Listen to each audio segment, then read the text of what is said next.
You're listening to the We Are Libertarians podcast network. Find all of our shows at wearelibertarians.com.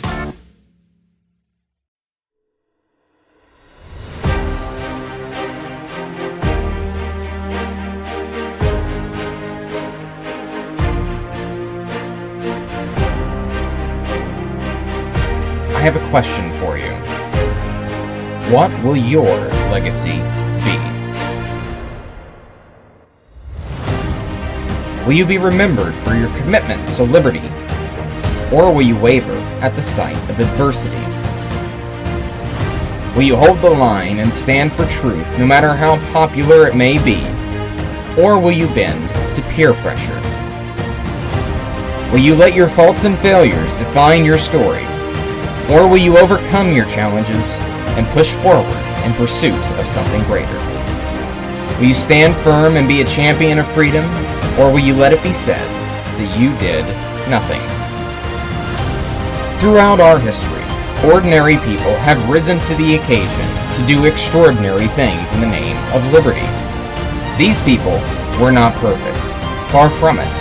Yet in spite of their faults and failures, they never looked back. No matter how many times they fell, they continued to get back up. This is their legacy. Because of their commitment, our world is more free. Each and every one of us has the power to follow in their footsteps. It's up to us to pick up that torch. No founding father, with the exception of maybe George Washington and Benjamin Franklin, is as well known across the country and the world as is Thomas Jefferson. In many ways, he is America. His life embodied so many of the values, philosophies, and complexities that have come to define this nation. This is perhaps the biggest reason we remain so fascinated with the great philosopher of freedom to this day. And there is plenty to be fascinated with. Few people in history have ever lived a life as full as his. From the time he was a young boy to his final breath, Jefferson never stopped learning, no matter the subject. Of course, his mind was frequently working out solutions to the latest political issue. However, when he wasn't thinking about that, he was devoted to learning language, music, culture, architecture, science, discovery, art, and so much more. Jefferson was born near modern-day Charlottesville, Virginia, on April 13th, 1743. As he grew up, Virginia became not just his home, but his country and his true love. Today, many of us take immense pride in our nation. The states that we reside in are typically an afterthought for many. This was not the case in 18th century America. Thomas Jefferson considered Virginia to be his country that gave him pride, just as sovereign as the United States is today. He wasn't alone in that thinking either. Many of his colleagues' loyalty resided in their home state, not America. It was this commitment to localism that presented many challenges in the early republic, but also bestowed a great many blessings, both for themselves and for their posterity. Unfortunately, it didn't take long for the harsh reality of life in the 18th century to seep in, even for families as wealthy as Jefferson's. Thomas Jefferson's father, Peter Jefferson, was a rather remarkable man in his own right. It was easy to see how young Thomas's ambition and interests developed with a father like Peter. The Jeffersons at the time, while well off, were by no means the wealthiest landowners in the colony. Although Peter's story wasn't exactly a rags to riches tale, he wasn't given a silver spoon either. Much of his success was entirely self-made, including his education. Though he had little formal education, he never ceased to self-improve. Later, Thomas wrote that his father, quote, being of strong mind, sound judgment, and eager after information, he read much and improved himself. Yet another trait we can see translate to his son, who would later confess that he, quote, cannot live without books. After Peter's father died, who was also named Thomas Jefferson, he inherited much of his wealth and property. And in 18th century Virginia, to acquire property usually meant you acquired the slaves that came along with it. As the years went on, Peter not only became a successful businessman, but also a renowned surveyor and public servant. In 1750, the acting governor of Virginia commissioned him and Joshua Fry to officially map out the colony. The completion of this project became his initial claim to fame. Upon recalling his father's monumental accomplishment, Thomas Jefferson noted that his father and Joshua Fry completed, quote, the first map of Virginia which had ever been made. As his local notoriety grew, Peter became an even more active member of his local and statewide communities. In the mid-1750s, he began serving in several public offices, up to even having a seat in the Virginia House of Burgesses. Unfortunately, his political career would not extend much beyond there. In the summer of 1757, Peter became ill and quickly deteriorated. Despite medical assistance, he was unable to recover, and Peter Jefferson died on August 17, 1757. The world was dark for young Thomas Jefferson, having now experienced his first major tragedy in life. At merely 14 years of age, Thomas not only lost his father, but gained a tremendous amount of burden and responsibility. He now had inherited large properties that he would soon need to tend to. However, this also meant he inherited the slaves associated with that property, an issue he struggled to overcome throughout his life, as we shall soon see. Yet despite his father's untimely departure, Peter left an unmistakable impression on his then teenaged son. We can see how Peter imprinted upon Thomas a love for learning, a greater sense of curiosity, and a desire to serve his local community, as well as his, quote, country. As he began to adjust to life without his father, his true brilliance began to shine through. As he entered into young adulthood, young Thomas traveled to Williamsburg, Virginia to attend the College of William and Mary in March of 1760. During his time there, he studied philosophy and general liberal arts, where he truly began to develop his political ideology. After 2 years of a more broad general education, he began to study the law under his mentor and soon-to-be fellow patriot, George Wythe. Jefferson considered Wythe to be his, quote, earliest and best friend, and credited him, quote, for first impressions which have had the most salutary influence on the course of my life. Over the next 5 years, Jefferson learned under Wythe and truly became a proponent of liberal society that we know him to be today. After receiving the formal education that his father never had, he quickly rose through the ranks of political society in Virginia. As he broke out from under Wythe's shadow in 1767, then only 24 years old, he followed his mentor's footsteps and became an attorney. A mere 2 years later, he was elected to the Virginia House of Burgesses, just as his father was. He must have thought that if he were still alive, it would be a moment of immense pride for Peter Jefferson. But whereas Peter Jefferson's political career more or less culminated in the House of Burgesses, Thomas Jefferson's was only just beginning. He served in the legislative body for 6 years until 1775. He gained a reputation for being stoic in manner, yet absolutely lethal with a pen. It was during this time that he had truly demonstrated what he was capable of. The story of Thomas Jefferson's rise to notoriety parallels that of America's. Several events that led to American independence occurred simultaneously with Jefferson's time as a legislator. In Massachusetts, the Boston Massacre set the colony into a frenzy in March 1770. Later, the Sons of Liberty carried out the Boston Tea Party, disguised as Indians, in December of 1773. Although the fiery passion of liberty was perhaps hottest in Massachusetts at the time, it was quickly spreading to all the colonies. In 1774, some soon-to-be founders were quick to disavow the Tea Party in Boston as an act of vandalism. Not Thomas Jefferson. The discussion surrounding the Boston Tea Party presented Thomas with an opportunity that would make him known as a patriot, if not a radical, on both sides of the Atlantic.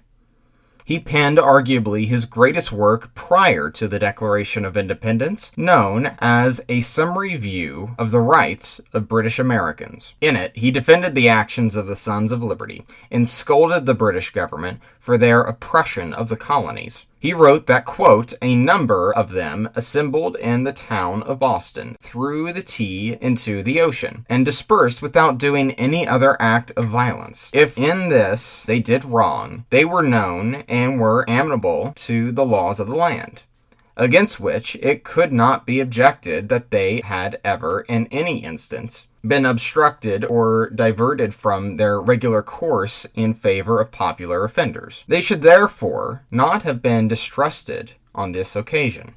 As he continued, he boldly declared that, quote, these are acts of power assumed by a body of men foreign to our constitutions and unacknowledged by our laws, against which we do, on behalf of the inhabitants of British America, enter this our solemn and determined protest. And we do earnestly entreat His Majesty, as yet the only mediatory power between the several states of the British Empire, to recommend to his Parliament of Great Britain the total revocation of these acts, which, however nugatory they may be, may yet prove the cause of further discontents and jealousies among us.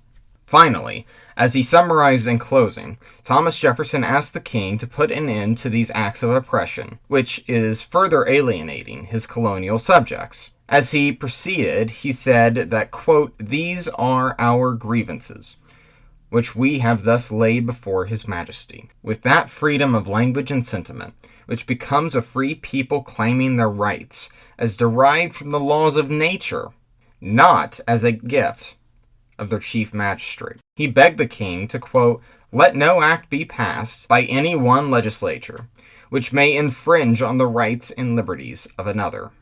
This is the important post in which fortune has placed you, holding the balance of a great, if a well-poised empire. Looking back today, this was clearly his warm-up act to the summer of 1776. Yet rather than declare independence, Jefferson and America as a whole sought peaceful methods to put an end to British oppression. It's easy to forget, but the founders were British citizens, and weren't eager to separate themselves from His Majesty's empire if they could help it. Still, Jefferson was clear in his purpose. The British government had no right to govern the American colonies and impose taxes when they denied the colonists proper representation. He had done his part to sow the seeds of separation. Furthermore, he solidified his reputation as one of the greatest penmen in the American colonies. His summary view was submitted to the First Continental Congress in Philadelphia for debate and approval in the fall of 1774, before being sent to the king. It was approved, but Congress watered it down from Jefferson's original version, out of fear of appearing too radical. Nonetheless, friends of Jefferson printed and distributed his original summary view in pamphlet form. It was widely read in America as well as London, making no mistakes as to Jefferson's intentions, regardless of whether Congress shared his sentiments. In 1775, Thomas Jefferson went from being elected to the House of Burgesses to being elected to the Second Continental Congress. His reputation preceded him after his work on summary view, yet what many likely didn't expect at this Congress was that his mannerisms didn't change.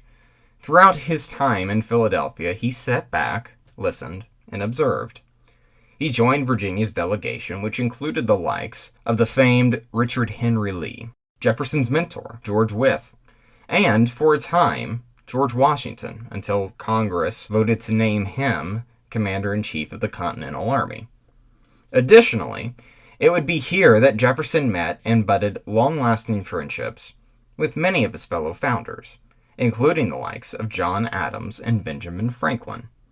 Adams, unlike Jefferson, took every opportunity to rise and speak to the cause of independence. Despite his combative nature, Jefferson grew to respect and admire his colleague from Massachusetts. By this point, the shot heard round the world had already been fired in Lexington and Concord. The Revolution was well underway, and the question the Congress had to address was whether to make peace with Great Britain or to separate entirely. Despite some, such as John Dickinson, of Pennsylvania, wishing to exhaust all avenues before coming to terms with independence. The writing was clearly on the wall.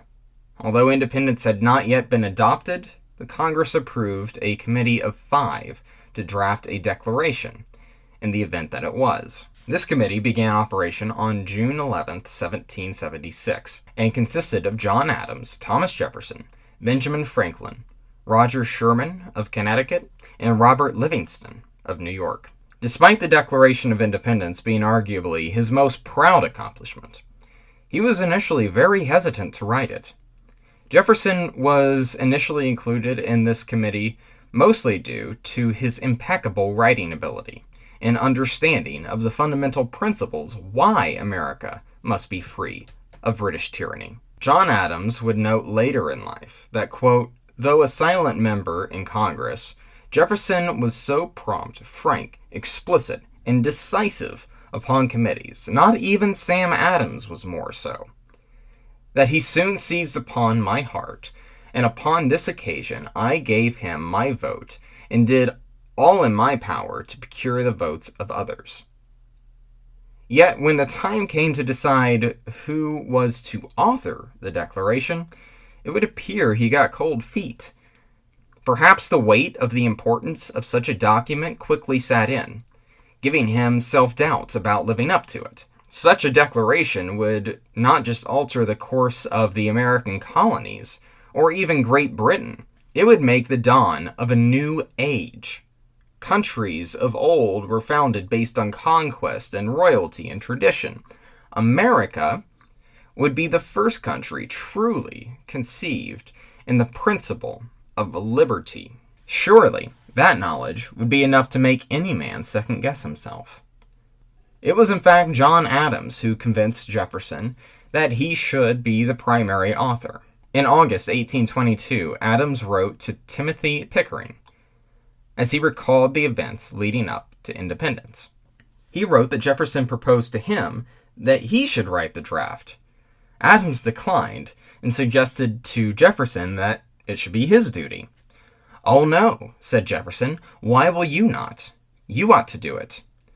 The two then went into a short back and forth. "I will not," declared Adams. "Why?" Jefferson inquired. "Reasons enough." "What can be your reasons?" Finally, Adams caved to Jefferson's insistence on a suitable answer and said, quote, "Reason first, you're a Virginian, and Virginia ought to appear at the head of this business. Reason second, I am obnoxious, suspected, and unpopular. You are very much the otherwise. Reason third, you can write 10 times better than I can." "Well," said Jefferson, "if you are decided, I will do as well as I can." Adams, delighted in his agreement, informed him that as soon as Jefferson completed a draft, the committee would meet to review it. The committee received it once Jefferson was complete, and, as Adams suspected, they were completely blown away. Adams would later admit that had he in fact written the document, he would have made some minor changes, as he deemed appropriate, and suspected that Congress would not adopt the document without some modifications of their own. But he was not going to interfere with the crowning achievement of Thomas Jefferson. Aside from some minor adjustments, the Committee of 5 were eager to approve Jefferson's writing. Adams also reflected later that he held some initial concern that the language was perhaps bolder than what he was comfortable with, such as referring to King George III as a tyrant. But then again, if there was any moment to be bold and decisive in language, would it not be here? They were no longer trying to salvage the old world, but build a new one. As Patrick Henry declared a year earlier, "If this be treason, make the most of it." As Adams predicted, Congress did indeed have some initial edits for Thomas to make, as they did with his summary view a few years earlier. Yet there was a surprising amount that they kept. It was apparent that they were all but decided on their next course of action. For independence to pass, there could be no nay votes. The opposition to independence by this point was a small but very vocal minority, and they could derail the entire thing. As June turned into July in 1776, it was the 11th hour. On July 1st, Congress held an unofficial vote to see where everyone stood. At this point, only 9 states supported the resolution, not enough to pass. South Carolina and Pennsylvania were nays. Delaware couldn't decide, and New York abstained from voting. Some backroom dealings were required to ensure a smooth passage. On July 2nd, 1776, it was time to hold the official vote. After a nail-biting count, New York abstained, citing a lack of instruction from their state assembly. But abstaining is not a nay. The motion carried. The deed was done. America was a new and independent nation. After some final revisions, Congress finally approved Thomas Jefferson's Declaration of Independence 2 days later, on July 4th, 1776. The next day, it was time to announce to the world just what had happened, and allow the public to hear and read Jefferson's immortal words for the first time. We hold these truths to be self-evident, that all men are created equal, that they are endowed by their Creator with certain unalienable rights, that among these are life, liberty, and the pursuit of happiness, that to secure these rights, governments are instituted among men, deriving their just powers from the consent of the governed, that whenever any form of government becomes destructive of these ends, it is the right of the people to alter or abolish it, and to institute new government, laying its foundations on such principles, and organizing its powers in such form as to them shall seem most likely to affect their safety and happiness. With that, Jefferson's legacy had been immortalized. This wasn't merely some airing of grievances, although there were plenty of those. Jefferson had created an American treatise, a manifesto of liberty. His words single-handedly rooted a nation for the first time in human history in a foundation of freedom and liberation, a foundation that would thenceforth govern the approach of the affairs of said nation to this very day. No longer would liberty be looked at as a privilege that a king or national ruler may use as a bargaining chip to bestow upon their subjects. From here on out, liberty would be seen as the default. Jefferson here revealed the true nature of liberty. It is an unalienable right of every person.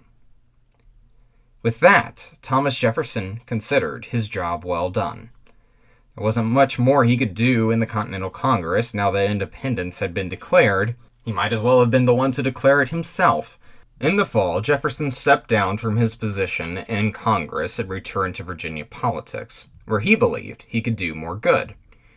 The House of Burgesses was a British legislative body, and America was no longer British. Virginia replaced it with the House of Delegates, and that was where Jefferson took his next steps. Throughout the Revolution, as other founders were physically fighting in the war, Jefferson was fighting for the soul of America to ensure that it was worth risking life and limb over. From 1776 to 1779, he served in the House of Delegates and began to institutionalize much of his vision for Virginia and America as a whole. Believing fiercely in the right to freedom of conscience, the notion of state-endorsed and enforced religion repulsed Mr. Jefferson. He didn't consider himself the enemy of religion itself, but rather the enemy of any enforcement over the mind of men. He viewed faith as a personal matter between the individual and their God, not something that can or should be legislated. Indeed, he even argued voluntary faith being fundamental to the teachings of Christ and of Christian theology at large. With that in mind, he began to work on the Virginia Statute for Religious Freedom. This was a bill that would ensure all Virginians had the freedom to worship as they saw fit.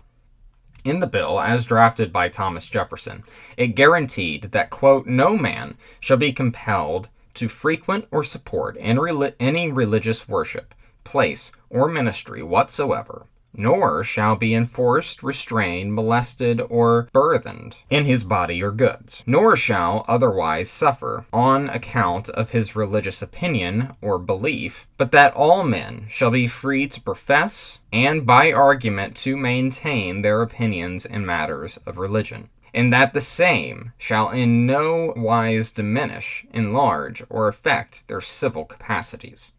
Unfortunately, Jefferson was no longer a member of the House of Delegates whenever it finally passed in 1786, but his ally, James Madison, ensured it would not fall by the wayside.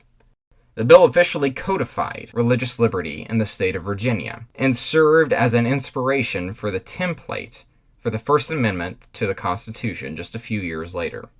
After serving 3 years in the House of Delegates, he became Virginia's second governor in 1779. Unfortunately, circumstances during his time as governor couldn't have been worse. The War for Independence was at a low point, and succeeding the immensely popular Patrick Henry was difficult to live up to. The British had all but conquered the state, and many of the political leaders in the state had to flee. Indeed, even Jefferson himself narrowly escaped capture at Monticello at the hands of the ruthless British officer, bloody Colonel Bain Tarleton. Although many of the circumstances were outside of his control, his popularity reached an all-time low, and he only served as governor for 2 years. After reverting back to Monticello for the final couple of years of the Revolution, tragedy again struck. Martha Jefferson, his dear wife, passed away in 1782. This only compounded Jefferson's melancholy, as 5 out of his 7 children with Martha never made it to adulthood. In fact, Martha's last child died just 4 months before she did. Thomas loved Martha dearly and was engulfed with immense grief when she died. As he attempted to overcome his depression, he again served for a short stint in Congress and then succeeded Benjamin Franklin as ambassador to France in 1785. Although he was unable to attend the Constitutional Convention in 1787, Jefferson ensured to be in the loop with the proceedings and offered his insights to his friend James Madison after its passage as to how it could be amended and improved, including a Bill of Rights. After he returned to the United States in 1787, he accepted a cabinet position in President Washington's administration as Secretary of State. However, the political lever-pulling of his rival and Treasury Secretary, Alexander Hamilton, made it impossible for him to continue in his service in the administration. He resigned in 1793 and ran for president himself in 1796. He came in second place to his friend John Adams, and thus became the nation's second vice president. However, many of the issues he had with the Washington administration, namely Hamilton and his men, largely carried over into the Adams administration. Because of this, he reverted back to his role as president of the Senate and leader of the Democratic Republicans. His political differences with Adams made it impossible for him to advance his administration's policies. It also drove a deep division between the two fathers of independence that would not recover for nearly 2 decades. After an incredibly tight and ugly race for the White House in 1800, Jefferson finally emerged victorious and served as president for the following 8 years. After stepping down from office in 1809, Thomas Jefferson finally retired and lived out the remainder of his life at Monticello.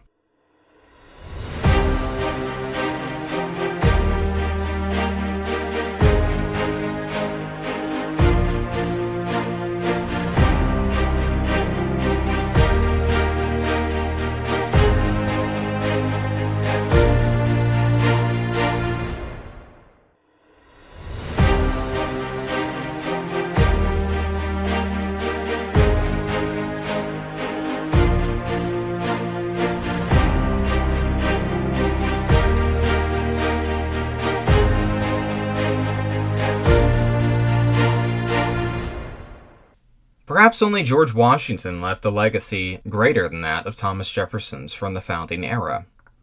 Not only was his presidential administration one of the most consequential in history, his philosophy largely became America's soul. It is largely his words and ideas that we strive to live up to. Of course, the battle between big government and limited self-government rages on today. But the fact that liberty even has a seat at the table of political discussions is a testament to the longevity of his philosophy. Despite all of this, Jefferson remains one of the most divisive figures in history. This is largely rooted in his perceived relationship with one very specific issue: slavery. It is no secret that Thomas Jefferson owned slaves, a lot of them, throughout his life. With the early death of his father, Thomas acquired about 60 slaves in addition to the land Peter left for him in his will. Between the natural growth of families and acquisition of more land, this number grew over time. Most reasonable people cannot fault a young teenager in the 18th century who inherited slaves as making a personal character misstep. However, any good graces he may have received for being a child with his hands tied no longer exists after Jefferson became an adult. Surely, if he truly believed in liberty, he would have freed his slaves long before writing the Declaration of Independence. After all, how can the same man who wrote, "All men are created equal and are endowed by their Creator with certain unalienable rights," say such a thing, as he himself owned slaves? Did he only mean white men? Wouldn't this make him a hypocrite? This is thus the popular narrative of the day, that Thomas Jefferson was an American Sphinx, someone who championed certain values and ideas only to betray those very values and ideas in his own personal life. Yet the truth is far less simplistic than this. It's true that there was a certain contradiction in many aspects of his life that he was in fact aware of and had to live with. Many external factors and internal conflicts contributed to this contradiction.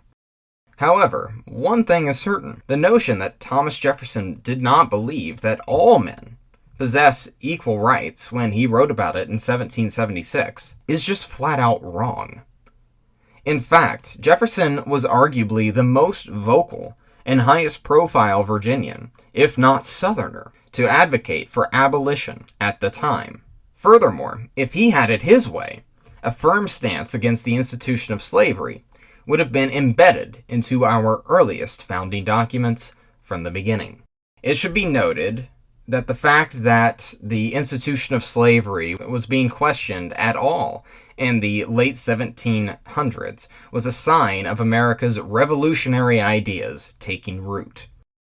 For much of the colony's brief history before this, nobody questioned the morality of slavery. It was just the way things were. There have always been slaves in the world, so why should it matter now? As the Enlightenment ideas began to take root in America, the public's attitude towards slavery began to shift. For those born in the mid-1700s, it didn't matter as much that it has traditionally existed, if it is morally abhorrent.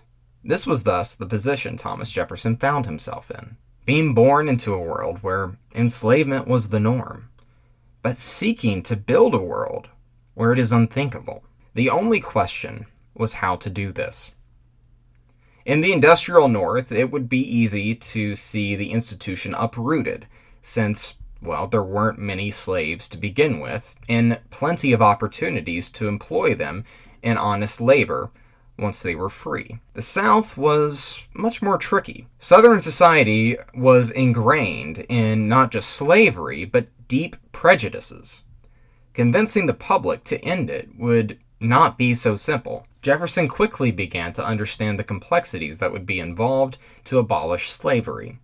Nonetheless, if he couldn't uproot the whole system overnight, he could at least begin to make the moral and philosophical arguments for an eventual abolition. He was moving the Overton window. His first large-scale opportunity to do this came as he wrote a summary view of the rights of British Americans. In the final version approved by Congress, it was a pretty radical statement. Not only to defend the Boston Tea Party, but to assert that Great Britain had no right to oppress the colonies as it had. However, Jefferson's original draft took it a step further, detailing what can only be described as an absolute condemnation of slavery inflicted on the colonies by Great Britain. He wrote, quote, "The abolition of domestic slavery is the great object of desire in those colonies, where it was unhappily introduced in their infant state. But previous to the enfranchisement of the slaves it is necessary to exclude all further importations from Africa. Yet our repeated attempts to effect this by prohibitions, and by imposing duties which might amount to a prohibition, have been hitherto defeated by His Majesty's negative. Thus preferring the immediate advantages of a few African corsairs to the lasting interests of the American states, and to the rights of human nature, deeply wounded by this infamous practice." This was one of the earliest examples of the brilliance of Jefferson's writing abilities. He condemned slavery as a violation to the rights of human nature. Then he condemns King George III for violating the rights of the colonies to govern themselves on the matter. In one fell swoop, he argues both against slavery and in favor of what would be known as federalism. You see, many colonies, including Virginia, have been trying to impose limitations on the slave trade, if not abolish it outright, only to be met with the veto of the king. Jefferson viewed this as a form of oppression toward both the enslaved Africans and the American colonies. Of course, Congress admitted the condemnation so that Southern colonies didn't take offense. Regardless, his original draft was published anyway, and the world knew where he stood. However, his greatest standoff against the institution would be at the same time his greatest achievement. In the summer of 1776, after John Adams finally convinced Jefferson to author the Declaration of Independence, one section stood out above the rest. Adams recounted years later that, quote, "I was delighted with its high tone and the flights of oratory with which it abounded, especially that concerning Negro slavery, which though I knew his Southern brethren would never suffer to pass in Congress, I certainly never would oppose." What was Adams talking about here? There was certainly no mention of slavery in the Declaration of Independence, as approved on July 4, 1776. Yet if we look at Thomas Jefferson's original draft, slavery is not only mentioned, it is the most bold and provocative section of the document.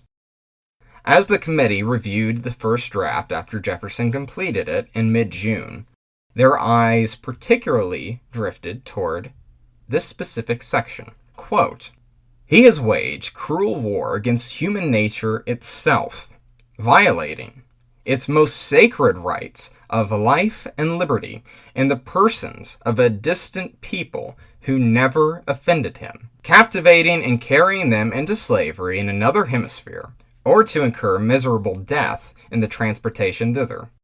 This particular warfare is the warfare of the Christian king of Great Britain, determined to keep open a market where men should be bought and sold. He has prostituted his negative for suppressing every legislative attempt to prohibit or to restrain this execrable commerce, and that this assemblage of horrors might want no fact of distinguished dye. He is now exciting those very people to rise up in arms among us, and to purchase that liberty which he has deprived them, by murdering the people upon whom he has abjured them, thus paying off former crimes committed against the liberties of one people with the crimes which he urges them to commit against the lives of another." Every word he chose to include in this draft was carefully selected for good reason. His condemnation of slavery here was not merely used in order to scold the king. He was embedding the foundation of America with anti-slavery sentiments, in hopes that we may one day find a way to end this dreadful practice. This isn't the kind of language someone would use if they didn't truly believe that all men were indeed created equal. Upon a closer look, there are only 2 words that he writes in all caps. As Jefferson wrote, "This is the welfare of the Christian King of Great Britain, determined to keep open the market where men should be bought and sold." Both the words Christian and men are emphasized here. The former is done in a bit of mockery, implying the contradiction between the Christian faith and supporting slavery. The latter is to suggest that African slaves weren't some subhuman creatures made to serve white people. Rather, they were human beings, the same as Thomas Jefferson and the same as King George III. Jefferson here wasn't just writing to the king or to his peers. He was writing to posterity. As he penned America's mission statement, he sought to ensure emancipation as part of that mission. However, much like with a summary view, the Southern delegation would stand as his greatest roadblock in this endeavor. States like Georgia and South Carolina profited greatly from the slave trade and didn't exactly agree with Jefferson's notion of slaves having sacred rights of life and liberty. Even if everyone at the Second Continental Congress could get on board with it, many of their constituents couldn't. At least, not at this time. Thus, after independence had been approved, a 2-day battle commenced over what will be in the final version of the Declaration. Unfortunately, it was a battle that Jefferson could not win. If slavery was to ever be dealt with, the founders had to compartmentalize. Independence had to happen first, then they could address emancipation. As Jefferson recalled decades later, quote, "The cause reprobating the enslaving the inhabitants of Africa was struck out in compliance to South Carolina and Georgia, who had never attempted to restrain the importation of slaves, and who, on the contrary, still wished to continue it. Our northern brethren also, I believe, felt a little tender under these censures. For though their people have very few slaves themselves, yet they had plenty considerable carriers of them to others." Nonetheless, he wasn't prepared to give up the fight. In 1778, as he returned to the Virginia legislature, he finally scored a win on the issue. A bill passed which banned the importation of slaves. Some historians dispute the idea that Jefferson himself authored the bill, and it isn't entirely sure how much of a role he played, but the suspicions don't detract from the greater point here. No matter how much of a role he truly played, it is clear that Jefferson wanted his name attached to it. He would later brag about his role in this bill that, quote, "stopped the increase of the evil of slavery by importation, leaving to future efforts its final eradication." This was by no means a popular political position to take. Jefferson wasn't merely riding the waves of a movement that had already gained public support. He wanted people to know that regardless of popular opinion, in the South of all places, he would not bend on this issue. Additionally, he became known for assisting or giving advice on bills that he had no official role in, and at minimum, this is likely what occurred here. In 1784, as he was returning to public life after the death of his wife, he took another enormous consequential step in pursuit of abolition. He proposed a bill that would ban slavery from being permitted in the newly acquired Northwest Territory. His plan was largely adopted, except the provision on slavery, which was defeated by a single vote. The razor-thin margin in which his slavery ban was defeated deeply troubled him, saying, quote, "The voice of a single individual would have prevented this abominable crime from spreading itself over the new country. Thus, we see the fate of millions unborn hanging on the tongue of one man, and heaven was silent in that awful moment." Fortunately for him, this was a time of great volatility and change for the new nation.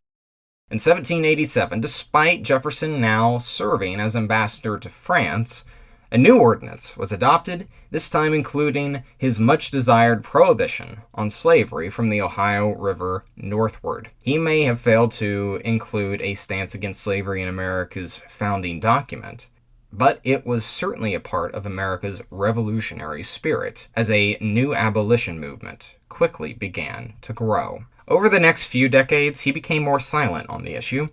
Once he returned to France, his time was continually consumed with domestic politics. From his time in the Washington administration, the Adams administration, and eventually his own, a growing number of issues pulled his attention away from it.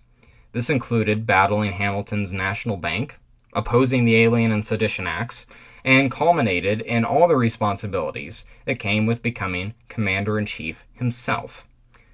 The growing demands of an infant nation made him realize that perhaps the responsibility of emancipation would have to fall on another generation. However, he would ensure to make one final act toward that cause before retiring entirely from public life.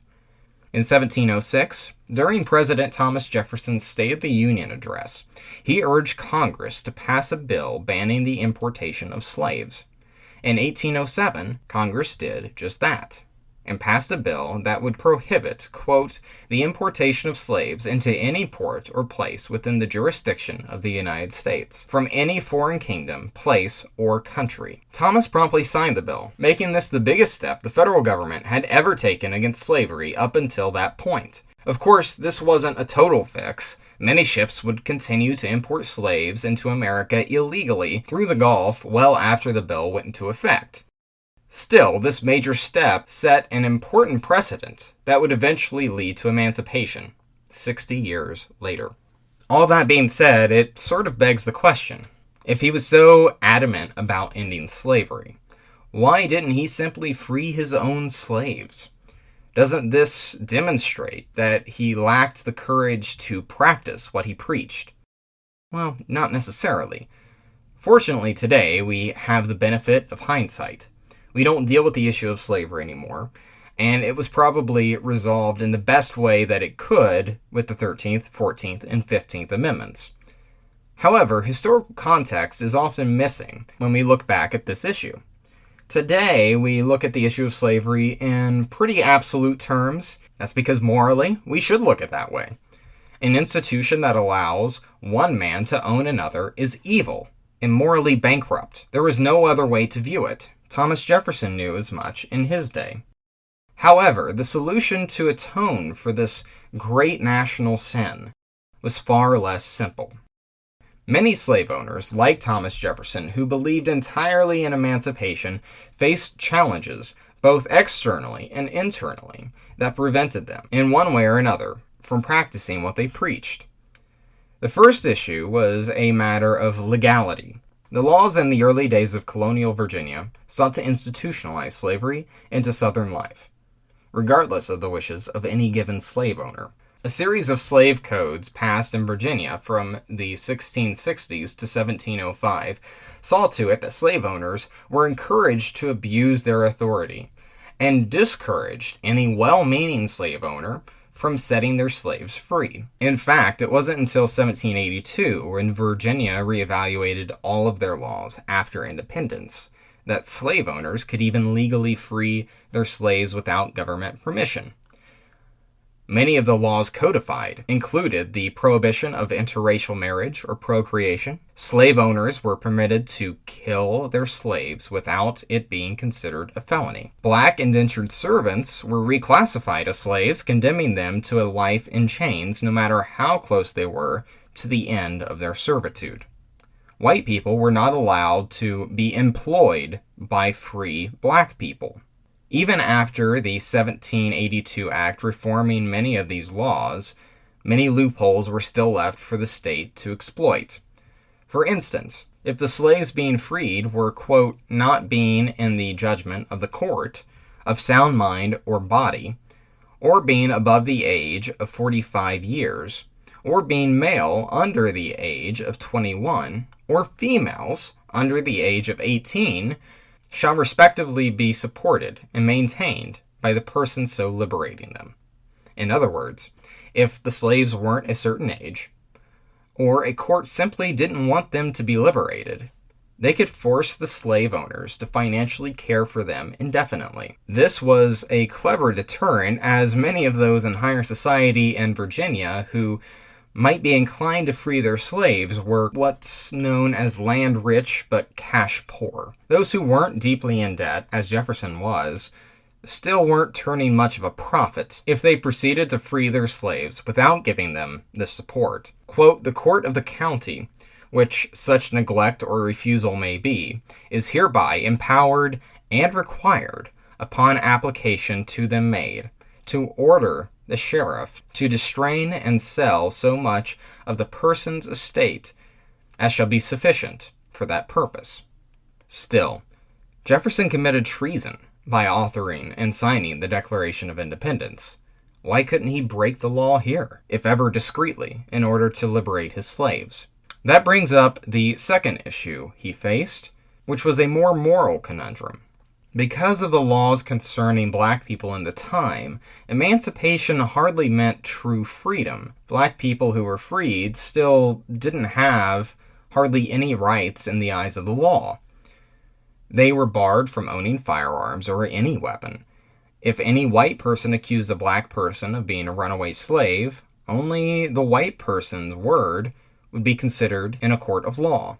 This meant the threat of being arrested and sold back into slavery, or worse, loomed over the heads just because they were black. All it took was to be at the wrong place at the wrong time, and any freedom gained would immediately be lost. Then there was the issue of poverty. Any freed black person was usually illiterate and didn't have any skills other than tending to fields. In the agricultural South, there were very little opportunities to learn a trade or to join an apprenticeship, unlike in the North. This meant that the threat of starvation would loom over the heads of most people freed, leading many to steal or kill in order to eat. On top of all of that, perhaps the greatest threat was the prejudice of white men in the back hills of Virginia. Since many aspects of the laws enabled these people, they would often take the law into their own hands with little to no repercussions. A group of racist white folks could do unspeakable things to any unfortunate freedman that happened to cross their path. All of these circumstances forced founders like Thomas Jefferson, who owned slaves, to answer an impossible question. Is it more morally just to free my slaves and subjugate them to a cruel and unrelenting society that is designed to oppress them, free or not? Or do I make sure they are treated well under my care, despite it meaning that I maintain slavery in my private life? Many chose the latter, and in the meantime fought to eradicate the evils of slavery along with these unjust laws from society. Still, many of the avenues they took turned out to be a double-edged sword. Take the banning of the slave trade, for instance. On one hand, it brought the end of slavery in the United States that much closer to a reality. Yet, this was a measure supported by many who wanted to keep slavery as well. From their perspective, black people would soon outnumber white people if the slave trade continued. Ending it would make it easier to oppress the slaves already in America and eliminate any threat of a slave rebellion. Slavery was so ingrained into society for so long that ending it was never going to be easy. So many layers of injustice needed to be addressed that it would take decades to completely make amends. Nonetheless, America's founding values that Jefferson helped plant ensured that one day this great national sin would be no more. Thomas Jefferson was indeed a complex man who struggled with his own contradictions. This was not, however, due to a lack of effort to resolve these issues. Like the rest of us, he possessed many flaws. But despite these flaws, he continually worked to build a better world, both for himself and for posterity. Thank you, ladies and gentlemen, for joining us for this inaugural episode of Profiles in Liberty on the We Are Libertarians podcasting network. I hope you enjoyed it. This is something that I have been very excited to bring to you. We wanted to kick things off with a splash, talking about some light topics on Thomas Jefferson and his relationship with slavery. And I hope that in doing so, you not only learn some history, but also some new context in how to look at that history and how to look at that time period. Next week, we are going to be going over John Adams and his relationship with mob tyranny. It's going to be a great episode, and I cannot wait for you to listen to each of these episodes throughout Season 1 on the signers of the Declaration of Independence. Some of these people are some of my personal heroes, and I hope that throughout the course of this show, they can become some of yours as well. Please be sure to subscribe to this program on wherever you get your podcasts from. Also, be sure to follow me on Twitter at Caleb Franz, and also subscribe to my newsletter, if you will, the Profiles in Liberty newsletter on Substack. I put out content every other week, and that is going to be some content, some stories that may not necessarily fit in the show, but I think are great stories nonetheless to tell, as well as some updates and information about the trajectory of the show, and so on and so forth. And it's great content to keep, especially in between seasons as we go forward here. So please be sure to subscribe there as well, and subscribe to the We Are Libertarians network on Twitter at We Are, the letter R, Libertarians. Until next week, this has been Caleb Franz with Profiles in Liberty.